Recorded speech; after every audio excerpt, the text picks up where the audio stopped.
თუ გსურთ ვლადიმირ პუტინის შეჩერება, ბირთვული იარაღი გჭირდებათ. ეს გაკვეთილი ხშირად გესმით უკრაინის ომიდან.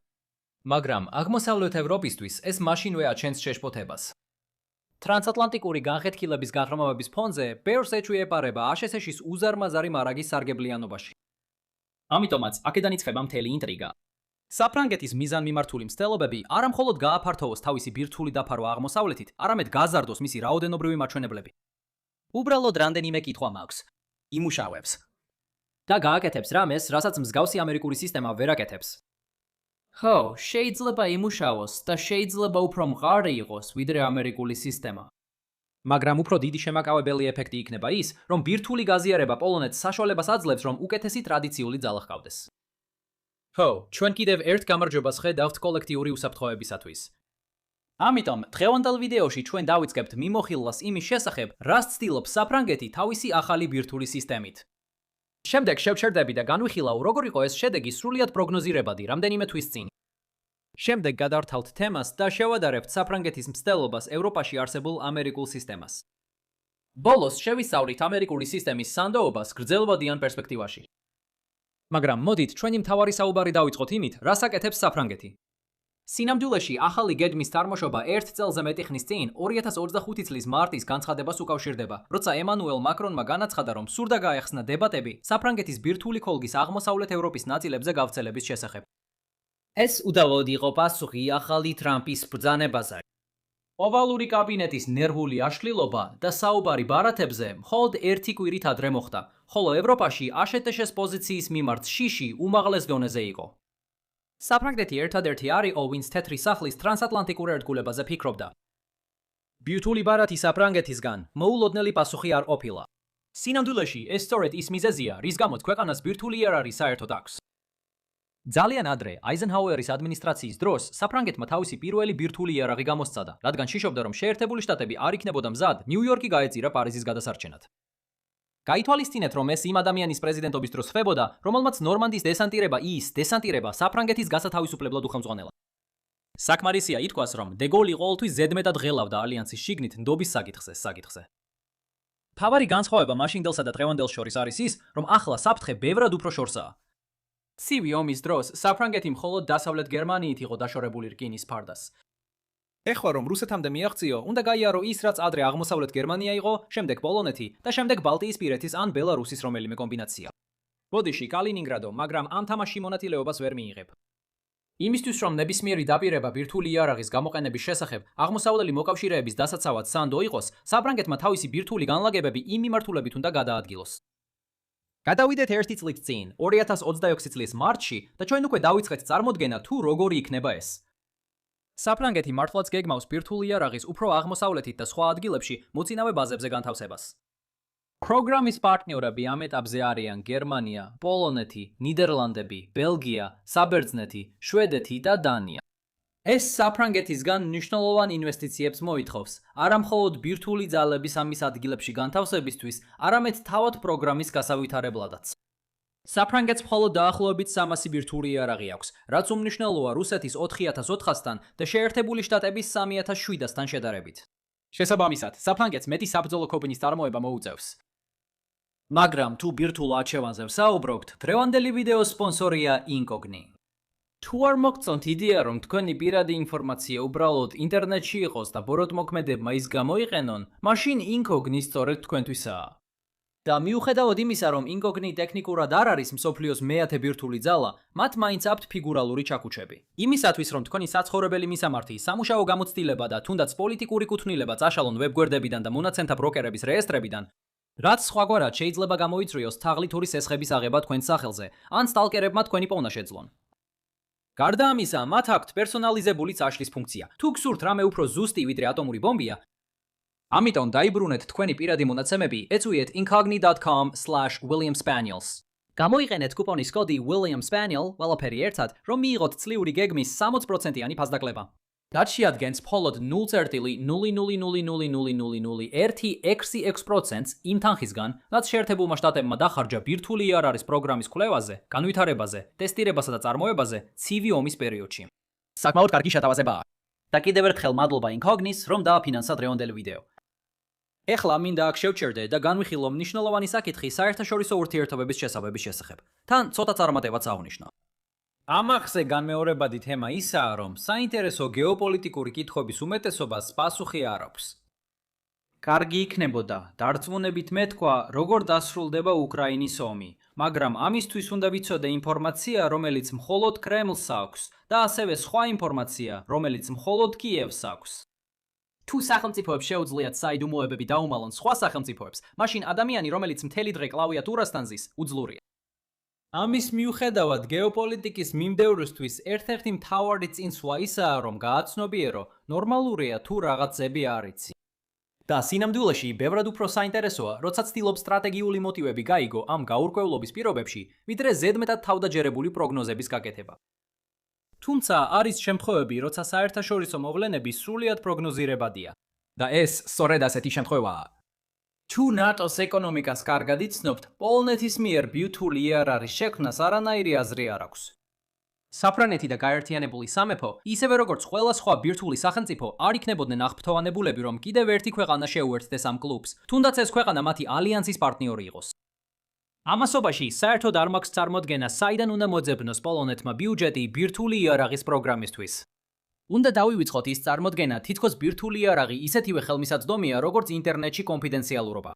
ისენი არ არის. ვარშავას მოუწევდა თავისი ბიუჯეტი მკვეთრად გადაეწყო, რომ პასუხი ეპოვა. ეს უბრალოდ არაპრაქტიკულია, როცა პოლონეთი უკვე თითქმის 5%-ს ხარჯავს თავისი ემშპ-დან, რათა უზრუნველყოს, რომ ევროპაში ყველაზე ძლიერი ქვეითი ჯარი ჰყავს. და ზუსტად როგორ შეაჩერებდა ეს ბირთვული იარაღი რუსეთს სლოვაკეთში შეჭრისგან. კიდევ უკეთესი, პოლონეთის ბირთვული იარაღი როგორ შეაჩერებდა რუსეთს ნარვაში შეჭრისგან. აბა, ესტონეთის ბირთვული იარაღი როგორ შეაჩერებდა რუსეთს ნარვაში შეჭრისგან. გულისხმობ, რა თქმა უნდა შეგვიძლია მოვიფიქროთ რაღაც ისტორია, სადაც ბირთვული იარაღი ასრულებს ამ საქმეს. მაგრამ არსებობს ტენდენცია, რომ ჩვეულებრივი საზოგადოება ბირთვულ იარაღს ჯადოსნურ გამოსალად აღიქვამს, რაც ნამდვილად ასე არ არის. და თუ ამაში დარწმუნებული არ ხარ, უბრალოდ კითხე ინდოეთს, რამდენად კარგად იმუშავა ამ თეორიამ მისთვის. საპირისპიროდ, ძალიან მარტივია ახსნა, თუ როგორ შეაჩერებდა კიდევ 20 მილიარდი დოლარის დახარჯვა საზღვრის დაცვაზე რუსეთის შეწვაზე შეჭრას. ეს პირდაპირ ფიზიკურად აჩერებს რუსეთის შეჭრას. რა თქმა უნდა, აქ ასე არ ხდება. პირიქით, სწორედ საფრანგეთის ბირთვული გაფართოებაა ის, რაც პოლონეთს აძლევს საშუალებას განაგრძოს პუტინის დამშვიდების რაკეტების შეძენა საზღვართან ახლოს. და ჩემთვის ეს არის აქ მთავარი დასკვნა. ყველა იმ პრობლემის მიუხედავად, რაც სანდო ბირთვულ მუხარებთან ერთად მოდის, ბირთვული გავლენის აღმოსავლეთისკენ გაფართოება მაინც დააფიქრებს კრემლს. და შეიძლება საფრანგეთი რეალურად არ გადადგას ნაბიჯი, როცა საქმე სერიოზულად დადგებაება. მაგრამ ახალი დოქტრინის შექმნა ზრდის რისკს, რომ კრიზისის დაწყების შემთხვევაში რაიმე სახის შემთხვევითი ინციდენტი მოხდეს. და ბირთვული იარაღის ეს უკონტროლო ასპექტი თავისთავად შემაკავებელი ფაქტორია. მიუხედავად ამისა, ის ფაქტი, რომ საფრანგეთის ბირთვული კოლდის გაფართოება უფრო მეტ თანხას ათავისუფლებს კონვენციური თავდაცვისთვის, საბოლოო ჯამში უფრო დიდ შემაკავებელ ეფექტს მოახდენს. ასე მუშაობდა კოლექტიური უსაფრთხოება ყოველთვის და, როგორც ჩანს, ასე გააგრძელებს მუშაობას კოლექტიური უსაფრთხოება გლობალური კონფლიქტის ამ ეპოქაშიც. გავაგრძელოთ და ცოტა უფრო დეტალურად განვიხილოთ, რას აკეთებს აქ საფრანგეთი, რაც საუკეთესოც უკეთესოდ ჩანს, თუ შევადარებთ მას იმ ბირთვულ გაზიარების პროგრამას, რომელსაც შეერთებული შტატები ახორციელებს. და ეს საუბარი მნიშვნელოვან საფუძველს ქმნის სანდოობის შესახებ იმ საუბრისთვის, რომელსაც შემდეგ გავმართავთ. პირველ რიგში მონაწილეები იდენტური არ არიან. შეერთებული შტატები თანამშრომლობს გერმანიასთან, იტალიასთან, ბელგიასთან, ნიდერლანდებთან და თურქეთთან. მეორეც, საფრანგეთი ინარჩუნებს როგორც ბირთვული იარაღის გამოყენების გადაწყვეტილებას, ასევე მის უშუალო გაშვებას. საპირისპიროდ, შეერთებული შტატების შეთანხმება უცნაურია. ამჟამად პარტნიორ ქვეყნებში განთავსებული ბირთვული იარაღი კვლავ შეერთებული შტატების კონტროლის ქვეშ რჩება. თუმცა, შეერთებული შტატების მოკავშირეები იყენებენ ორმაგი დანიშნულების თვითმფრინავებს, რაც ნიშნავს, რომ პრეზიდენტს შეუძლია ნება დართოს ამერიკული ბირთვული იარაღი მათზე განათავსონ. ამ ეტაპზე საბოლოო გადაწყვეტილება და გაშვება შეიძლება მოკავშირეების ხელში გადავიდეს. ეს ქმნის სანდოობას ისეთ უკიდურეს შემთხვევაში, როდესაც შეერთებული შტატები არ არის მზად აიღოს პასუხისმგებლობა გაშვებაზე, მაგრამ მზად არის მიიღოს ნებისმიერი სასჯელი იმისთვის, რომ იარაღი გადასცა. დარჩენილი მთავარი განსხვავება არსენალის ტიპშია. საფრანგეთს მხოლოდ სტრატეგიული ბომბები აქვს, დიდი ზომის, რომლებიც ქალაქების განადგურებისთვისაა განკუთვნილი. საპირისპიროდ, შეერთებული შტატების წინ განთავსებული იარაღი ტაქტიკური ბირთვული იარაღია, რაც ნიშნავს, რომ მათ შეუძლიათ მცირე სიმძლავრის აფეთქებების გამოწვევა, რომლებიც მოწინააღმდეგის ჯარის კოლონების გასანადგურებლადაა განკუთვნილი. როგორც კი ხალხი ბირთვულს გაიგებს, ყველა ნიუანსი იკარგება. მაგრამ ამ იარაღს სრულიად განსხვავებული დანიშნულება ექნებოდა. შეიძლება წარმოიდგინოთ, რომ ბევრად უფრო მარტივია რუსი ჯარისკაცების ნაკადზე ბირთვული იარაღის გამოყენებით დამუქრება, ვიდრე სანქტ-პეტერბურგის დაბომბვა. და საფრანგეთის გვერდით შესაძლოა აშშ-ს იარაღსაც უფრო ხშირად იყენებდნენ. ასევე მიმდინარეობს განხილვა იმის შესახებ, რომ შეერთებულმა შტატებმა შეიძლება გააფართოოს თავისი ბირთვული განთავსება აღმოსავლეთ ფლანგზე. კარგი, პირველი რაც აქ უნდა აღვნიშნოთ არის ის, რომ აუცილებლად და კატეგორიულად უნდა გადავიდეთ იმ აზრიდან, თითქოს ეს მხოლოდ ტრამპის საკითხია. პირველ რიგში იმის ალბათობა, რომ ამერიკის ბირთვული იარაღი ახლა და 2029 წლის იანვარს შორის აქტუალური გახდება, დაბალია. ევროპისთვის ყველაზე მნიშვნელოვანი საფრთხე ვერ დაიწყება მანამ, სანამ უკრაინაში ომი არ დასრულდება. თუმცა ეს კონფლიქტი ისეთვე გადაუჭრელად ჩანს, როგორც ადრე და დრო ყოველ დილით თავიდან იწყება, როცა დრონების ახალი თავდასხმების შესახებ ცნობებს ვირებთ. ამიტომ უკეთესია ეს ისე განვიხილოთ, როგორც დონალდ ტრამპის მიერ იმ ინფრასტრუქტურის შექმნა, რომელსაც მომავალში სხვა პრეზიდენტები მიიღებენ მემკვიდრეობით და ნაკლებად ვიფიქროთ იმაზე, თავად ტრამპი გამოიყენებს თუ არა ბირთვულ იარაღს და უფრო მეტად იმაზე, მისმა მემკვიდრეებმა ხომ არ გამოიყენებენ. სხვა საკითხი, რაზეც საუბრის შეცვლა გჭირდება, არის დონალდ ტრამპის შემდეგ უსაფრთხოების პოლიტიკის გადახედვა. აქ ორი გავრცელებული შეხედულებაა იმის შესახებ, რაც ხდება, რომლებიც არასწორად ესმის კულისებში მიმდინარე პოლიტიკა და გეოპოლიტიკური სტრატეგია. ერთი შეხედულება ისაა, რომ დონალდ ტრამპის მუქარები ნატოსგან დისტანცირებაზე მიზნად ისახავდა ევროპის სახალისებას, რომ უფრო მეტი დაეხარჯა შეერთებულ შტატებთან ერთად. ამიტომაც ზოგ ონლაინ კომენტარში ხედავთ აღშფოთებას იმაზე, რომ შეერთებული შტატები ევროპიდან რესურსებს იღებს, მიუხედავად იმისა, რომ ნატოს პარტნიორების მხრიდან ვალდებულებები გაიზარდა. საქმე ამას არასდროს ეხებოდა. ევროპული თავდაცვის ხარჯების გაზრდის მთელი მიზანი იყო ის, რომ ევროპა თავად ყოფილიყო პასუხისმგებელი ევროპის უსაფრთხოებაზე. ამის შედეგად შეერთებულ შტატებს მეტი რესურსი გაუთავისუფლდებოდა სხვა რეგიონებში გადასანაწილებლად, ძირითადად ინდოწყნარი ოკეანის რეგიონში. თუ შეერთებული შტატები ყველაფერს დააფინანსებდა, რასაც ევროპა აწარმოებს, მაშინ აღარაფერი დარჩებოდა სხვა რეგიონებში გადასაგზავნად. ეს დამაბნეველია, რადგან ამ გადაწყვეტილებაში ჩართულია მთელი დიპლომატია. თუმცა ამ საუბრების უმეტესობა იმ პროცესის კოორდინაციას ემსახურება, რათა დასავლეთმა არ დატოვოს უსაფრთხოების არასაჭირო ხარვეზები. მეორეხარისხოვანი იყო ის, რომ განეხილათ, რას უნდა ელოდონ ვაშინგტონისგან კრიზისის შემთხვევაში, რადგან შეერთებულ შტატებს ერთდროულად ტაივანზეც უწევს ფიქრი, თუ რა შეიძლება მოხდეს იქ. ეს არასოდეს ეხებოდა რაიმე სახის ურთიერთკაცვას. თუ რამე იყო, ევროპული თავდაცვის ხარჯების გაზრდამ აშშ-ის სამხედრო ძალა ნაწილობრივ ჩაანაცვლა. მეორე მომენტში უფრო დეტალურად ვისაუბრებთ ჩანაცვლებებზე, როგორც სამხედრო სტრატეგიის ძირითად კონცეფტზე. სვანცდარი წარმოდგენა ისაა, რომ ევროპას უბრალოდ სჭირდება ამ ხარვეზის გადალახვა ახლა და 2039 წლამდე, როცა ვითარება ისევ ნორმალურ მდგომარეობას დაუბრუნდება. დიახ, ინტერნეტში ნახავთ უკიდურესად რეაქციულ მოსაზრებებსაც, რომ ამერიკის შეერთებულ შტატებს აღარასდროს შეიძლება ენდო და ევროპამ უნდა გაწყვიტოს ტრანსატლანტიკური ურთიერთობები. შეამჩნევთ, რომ გადაწყვეტილების მიმღები პოლიტიკოსები ამას სინამდვილეში არ ფიქრობენ, რადგან ისინი კვლავ აგრძელებენ გრძელვადიანი შეთანხმებების დადებას ტრამპის თეთრ სახლთან. მაგრამ ესეც კი ვერ ასახავს მთავარ არს. თუ ყურადღებას გავამახვილებთ იმაზე, შეუძლია თუ არა ევროპას აშშ-ს ნდობა, ეს საუბარს აქცევს იმაზე, რომ 2028 წელს ბორბალს დაატრიალებენ, მაგრამ არავინ იცის, ბურთი ისევ ტრამპზე გაჩერდება თუ ძველ მდგომარეობას დაუბრუნდება. ეს არასწორი ხედვაა სიტუაციისა და მთლიანად საუბარს ტრამპის გარშემო ატრიალებს, ვიდრე აშშ-ს ინტერესებს უფრო ფართოდ შეხედავს. ნებად მიეცით პირდაპირ გითხრათ. როგორც ადრე იყო, ისე აღარ დაბრუნდება. ნატოს დაარსებიდან მოყოლებული ყველა ამერიკის პრეზიდენტს სურდა, რომ ევროპას თავისი სამხედრო ძალებისთვის შესაბამისი თანხა დაეხარჯა. ეხლა, როცა ეს საბოლოოდ ხდება, არც ერთი მომდევნო პრეზიდენტი არ გააუქმებს იმ პოლიტიკას, რომელმაც ამას მიიყვანა. წარმოიდგინეთ, რომ შემდეგი პრეზიდენტი, თუნდაც დემოკრატი, მოვა და ფაქტობრივად გამოაცხადებს: "ჰეი, მოდით დაუბრუნდეთ ევროპული უსაფრთხოების სუბსიდირებას."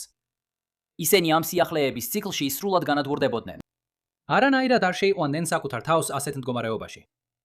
ეხლა რაც სავარაუდოდ შეიცვლება, არის ტრანსატლანტიკური დიალოგის ზრდილობა, რამაც უდავოდ მისცემს ევროპელ დიპლომატებს საშუალებას ამოისუნთქონ ჩვევებით, რაც 4 წლის განმავლობაში ჰქონდათ შეკავებული. და ევროპელები, რომლებიც ასე მტკიცედ არიან განწყობილნი იარაღის წარმოების მიმართ, რადგან აღარ შეუძლიათ შეერთებულ შტატებზე ნდობა, მაინც შეძლებენ ღიმილი შეინარჩუნონ სახეზე. ევროპის ჯანსაღი სამხედრო ხარჯები ნიშნავს, რომ მას მეტი მოლაპარაკების ძალა აქვს, რათა გავლენა მოახდინოს ალიანსის კოორდინაციის სტრატეგიებზე. როგორც არ უნდა იყოს, ჩვენ უნდა ვსაუბრობდეთ შეერთებული შტატების ახალ განლაგების გეგმებზე. ეხლა რომ განმარტო, ეს ამ ეტაპზე პენტაგონის შიდა განხილვებია. მაგრამ უფიქრობ ამაში რაღაც არის. მიუხედავად იმისა, რომ უცნაურია შეერთებული შტატების მხრიდან ჩვეულებრივი ჯარების გაყვანა იმ დროს, როცა განიხილავენ არაჩვეულებრივი დანახესგასდანაყოფების გაზრდას, ძირითადი იდეაა არსებული პროგრამის გაფართოება, სადაც შეერთებული შტატები ნატოს მეშვეობით მოკავშირეებთან ერთად ინარჩუნებს ორმაგი დანიშნულების თვითმფრინავებს, რაც შემდეგ ბირთვული იარაღის წინ განლაგებას შესაძლებელს ხდის. პოლონეთი სიაში პირველ ადგილზეა, მაგრამ საფრანგეთის ახალი პროგრამისგან განსხვავებით, ბალტიისპირეთის ქვეყნებიც განხილვის საგანაგანია. რომ გაგეწიოთ კონტექსტი ამ სიტუაციის შესახებ, ცივი ომის პერიოდში შეერთებულ შტატებს ევროპაში წინწაწეული ჰქონდა განთავსებული 73 ბირთვული იარაღი. ეხლა ეს რაოდენობა დაახლოებით 100 B-61 ბომბამდეა შემცირებული იმ ტაქტიკურ მოწყობილობებამდე, რომელთა შესახებაც ადრე ვისაუბრეთ. და თუ იცით ცივი ომის სტრატეგიულ ისტორია, ეს შეიძლება ისევ აზრს იზენდეს თქვენთვის. საბჭოთა კავშირის საფრთხის პიკზე შეერთებული შტატები სასოწარკვეთილად იყო შეშფოთებული რკინის ფარდაზე ძალების უთანასწორობით. ტაქტიკური ბირთვული იარაღი უნდა ყოფილიყო დიდი გამათანაბრებელი, რომელიც საკმარისად შეაფერხებდა საბჭოთა წინსვლას, რათა შეერთებულ შტატებს დრო ჰქონოდა ბალანსის აღსადგენად. თუ შეერთებული შტატები აპირებს თავისი ძალების შემცირებას ევროპაში, მაშინ ისევ იმავე პრობლემასთან ბრუნდებით, რაც ადრე ჰქონდა. ტაქტიკური ბირთვული იარაღი არის პასუხი. ამის მიუხედავად, მე მსმენია გარკვეული შეშფოთება, რომ არსენალი მხოლოდ იმდენად ეფექტურია, რამდენადაც არსებობს მისი გამოყენების მუქარა. დიახ, რა თქმა უნდა. ამერიკის შეერთებული შტატების მიერ რეგიონიდან ჯარების გამოყვანა ძვირადღირებული სიგნალია, არასწორი მიმართულებით, რაც შესაძლოა მთლიანად გააუქმოს მთელი ეს პროცესი. ვფიქრობ, აქ ორი საკითხია, რომელიც უნდა გვახსოვდეს. იარაღის განთავსებაც ძვირადღირებული სიგნალია. ამერიკის ბირთვული ძალების მნიშვნელოვანი გაფართოება ევროპაში უფრო საშიშია, თუ რამდენიმე ათასი ჯარისკაცი ადგილზე, ამას ამერიკის მოწინააღმდეგეებს მივანდობ გადაწყვეტილებას. მეორე საკითხია, არის თუ არა ჯარისკაცების ყოფნა და ტაქტიკური ბირთვული იარაღი სტრატეგიული კომპლემენტები თუ სტრატეგიული შემცვლელები. ამ კონცეფციებს იმდენი ყურადღება არ ექცევა, რამდენიც უნდა ექცეოდეს, ალბათ იმიტომ, რომ ისინი გვაიძულებენ ვიფიქროთ ჯვარედი ნაწილობრივ წარმოებულებზე, მაგრამ ისინი კრიტიკულად მნიშვნელოვანია კარგი სამხედრო პოლიტიკის შემუშავებისთვის. დავივიწყოთ სიგნალირების ასპექტი ერთი წუთით და ვივარაუდოთ, რომ ASHS-ის მტკიცე ნება ყველასთვის ცხადია. ორი ტიპის იარაღი კომპლემენტურია, თუ ერთის დამატება მეორის დამატებას უფრო მიმზიდველს ხდის. ისინი შემცვლელები არიან, თუ ერთის დამატება მეორის დამატებას ნაკლებად მიმზიდველს ხდის. ცივი ომის პერიოდში შეერთებული შტატები ჯარებსა და ბირთვულ იარაღს შემცვლებად მიიჩნევდა. მიწაზე ჯარისკაცების არ ყოფნამ წინა ხაზზე განლაგებული ბირთვული იარაღის მნიშვნელობა გაზარდა. სხვა სიტყვებით რომ ვთქვათ, სტრატეგიული სისუსტის არსებობამ ევროპაში ტაქტიკური ბირთვული იარაღის გამოყენება უფრო სარწმუნო გახადა, რადგან შეერთებულ შტატებს სიცოცხლის უნარიანი ალტერნატივა არ ჰქონდა. აი სწორედ ამიტომ ეს პოლიტიკა გონივრულად ჩანს, თუნდაც ეს ზუსტად ის არ იყოს, რასაც ევროპა ეძებს. ეს შეერთებულ შტატებს კონტინენტზე ინარჩუნებს, იმ დროს, როცა სხვა რესურსებს ინდოწნარ ოკეანეში გადააქვს. ევროპისთვის მთავარი შენიშვნა ისაა, რომ ჩვენ ისევ ბირთვულ იარაღზე ვსაუბრობთ. არ დაგვაუცდელს, რომ ბირთვული იარაღის გამოყენებით დამაჯერებლად მუქარა ყოველთვის რთულია. მაშ, რა დასკვნები უნდა გამოვიტანოთ დღევანდელი დღიდან? საფრანგეთი ცდილობს გააფართოოს თავისი ბირთვული ქოლგა აღმოსავლეთ ევროპაში. ეს გონივრული არჩევანია, თუ გავითვალისწინებთ ნატოს ფართო სამხედრო გეგმებს.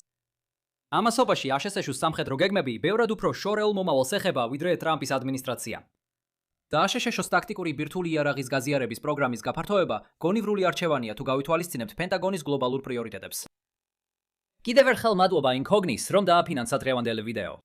ეწვიეთ incogni.com/williamspaniel-c და გამოიყენეთ კუპონის კოდი WILLIAMSPANIELI, რათაც liur გეგმაზე 60%-იანი ფასდაკლება მიიღოთ. თუ დღევანდელი ვიდეო მოგეწონათ, გთხოვთ მოიწონეთ, გააზიარეთ და გამოიწერეთ არხი და ხვალ ისევ გნახავთ. იყავით კარგად.